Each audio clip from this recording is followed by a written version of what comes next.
Hello everyone, in today's video we're going to be talking about Steam and it's not a new policy, but their new disclaimer about their policy that the policy hasn't changed itself. We're going to be on PC Gamer today once again. This is by Andy Chalk. Thank you for the article. I think we've read something from Andy before. I'm almost positive. It'll be linked down in the description. The title goes, Steam's new disclaimer reminds everyone that you don't actually own your games. GOG moves in for the kill shot. Its offline installers cannot be taken away from you. The concept of digital license isn't new, but there's no pretending you didn't know about it anymore. It's true. This has been the case basically forever on Steam. It's just that it was in the Steam agreement, not on the buy page, basically. Steam has apparently made a little change to its shopping cart page in form of new message that very clearly lays out to one and all that you are not buying a game, you're buying a license. And to say the message is apparently new because I can't swear if it has been there for days, weeks, or maybe even months already, but it's definitely there now, and you'll only notice by the internet at large within the past 24 hours, given the new absence of scathing "you fool, you're absolute buffoon" messages on Reddit. Though I strongly suspect it is indeed new. I'm almost positive this is new. I don't remember seeing it before. And the main difference is that it's not the actual, what the message says isn't new. But it being there is new because you were always buying a digital license. You didn't ever own a single game you played on Steam, technically. I mean, if you get banned on Steam, your Steam account gets taken away.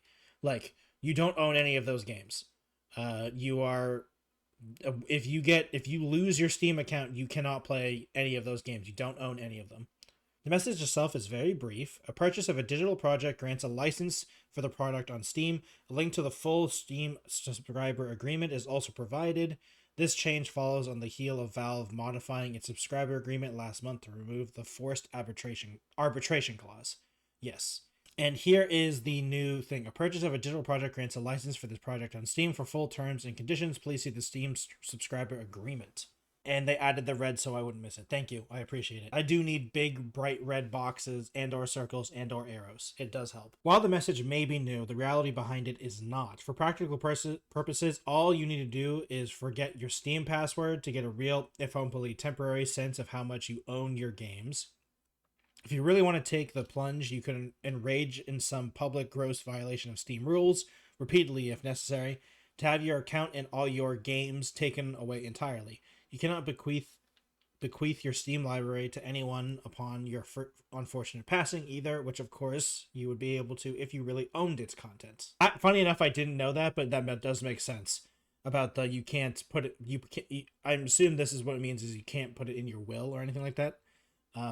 Which is funny. I mean, you just can't do it legally. I'm sure if you died and you just gave your password to someone before you died, I don't think they can really, it doesn't, I don't see why Steam would care that much. It's just you can't legally do it because it's different. Because giving something in a will applies implies that you own it and you don't own anything on your Steam library. You only own a license to those things. This has been the case since Steam existed. I'm almost positive. Since I knew of Steam, this has been the case. Conversations about whether or not you actually anyone owns their games on or other digital content has been going on for years. This Hacker News forum thread from 2012, for instance, warns users to read the Steam subscriber agreement carefully because software purchased through this storefront is licensed, not owned. Yes, even in 2012, I was almost positive about this. As nice as Steam is to use, being able to download software on my computer is fairly simplistic manner and get reduced prices from time to time. I'm not convinced that giving up the right to own things you purchased is a fair price for the convenience. Just to end wrote in the message that feels like it came from about 100 years ago. Yeah, it is true. I mean, that basically doesn't exist. People don't care anymore generally about owning your games. I mean, okay. Maybe they didn't know. Not many people that I know actually read the Steam subscriber agreement. Most people don't read any agreements like that to begin with. So maybe it's that most people didn't even know that you technically didn't own it. Steam never truly hid that fact. It was just never advertised that you never owned it. But now you have to. I'm pretty sure they're going to talk about why. But I'm pretty sure it's because of a California law that was recently passed. So if the absence of ownership on Steam isn't new, why the new message?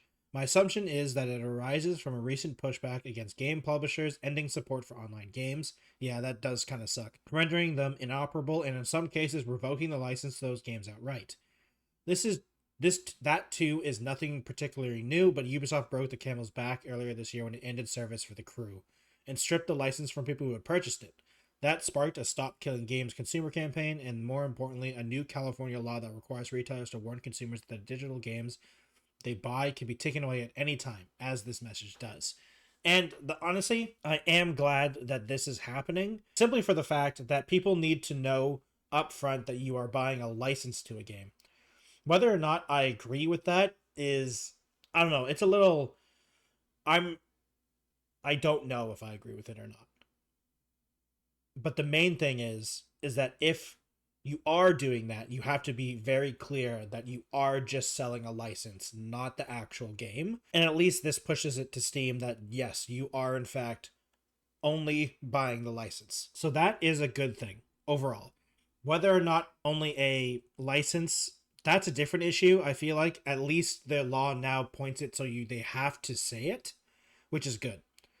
The law only applies in California, but other states and countries could, and I would guess will, embrace similar laws of their own, given that the hastily of compliance with regulations of granular state-by-state basis. It makes sense that Valve would just take the simplest approach here, blast this message to everyone, every time, and be done with it. It won't do anything to keep your games being taken away from you, but as I noted, when the California law was signed into being, it does provide a layer of legal cover for the companies taking them. That's true. And given the great convenience of Steam, isn't that all that really matters? I don't think this is going to make it so people stop using Steam.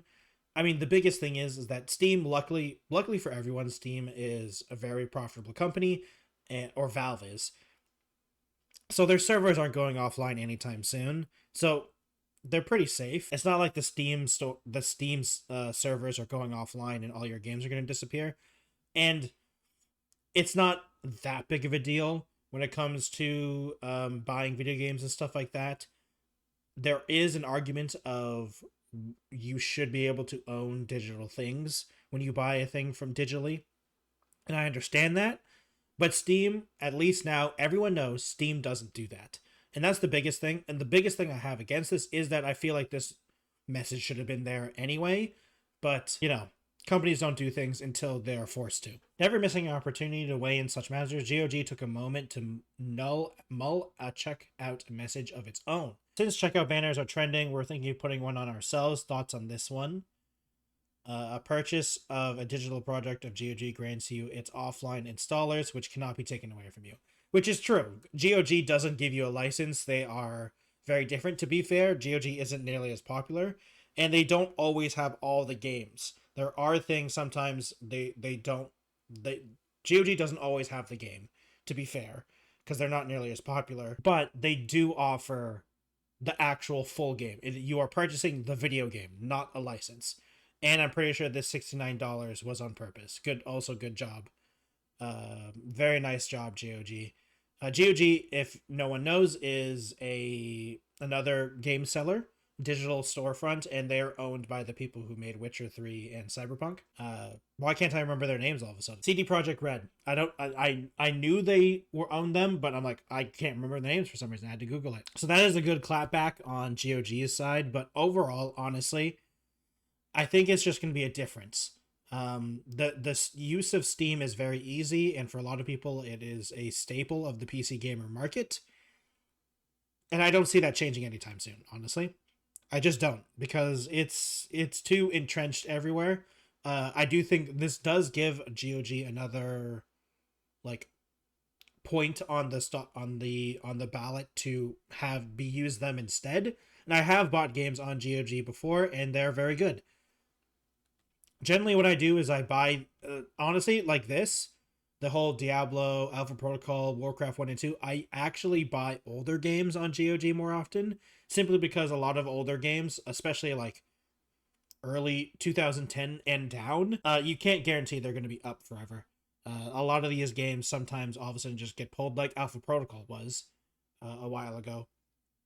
And they also have fan patches sometimes installed with them, For instance, I own the Vampire Masquerade Bloodlines on GOG, and it has a couple of the fan patches that went through. So it runs a lot better and has more modern day settings, which is great. But I don't see this killing Steam or anything like that. Maybe this will make it so GOG actually has more users, which would be good because Steam really does need good competition, and the three stores that are kind of known that can fight against them is itch.io, Epic Games Store, and GOG, and basically none of them are real competition.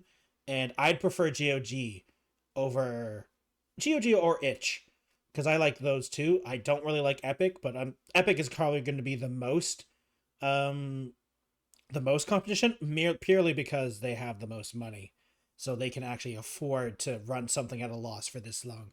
And GOG is probably running at a relative loss, but it's not as big of an operation, so it's different. But thank you for watching today's video. I really appreciate it. If you'd like to support me, please subscribe to the channel. Comment down below what you guys think about this whole situation and whether or not you want to own digital games or not.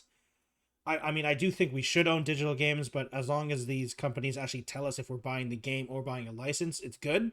It's good to distinct the two. If you'd like to follow me, please go to subscribe. And if you'd like to follow me on other places, I have a Twitch, TikTok, Instagram, and a Twitter account if you'd like to follow me on any of those things. Thank you for watching the video, and I'll see you in another one. Goodbye, everyone.